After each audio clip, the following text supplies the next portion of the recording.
Hi friends, இன்றைக்கி ஈஸியாகவும் சிம்பிளாகவும் bread halwa செய்கிறது எப்படின்னு பார்க்கலாம் வாங்க.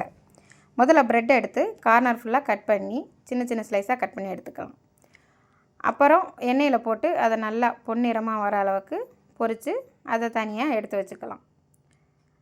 அதுக்கப்புறம் ஒரு பாத்திரத்தில் 1 டம்ளர் சீனியும் 1/2 டம்ளர் தண்ணியும் ஊற்றி நல்லா கொதிக்க விடுங்க. கம்பி பதம் வரணும்னு அவசியம் இல்லை. 4 ஏலக்காயை தட்டி போட்டுருங்க. போட்டதுக்கப்புறம் பொரித்து வச்ச ப்ரெட்டை எடுத்து அதில் நல்லா சேர்த்து கொஞ்சம் கொஞ்சமாக நல்லா கிளறி விடுங்க.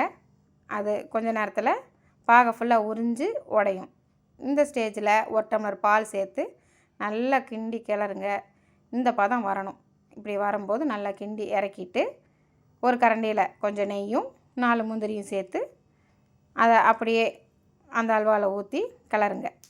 நல்லா கிளறி இறக்கி வச்சு ஒரு பவுலில் ட்ரான்ஸ்ஃபர் பண்ணி சாப்பிட கொடுங்க. Bread halwa ready. அடுத்த வீடியோவில் பார்க்கலாம். பாய்.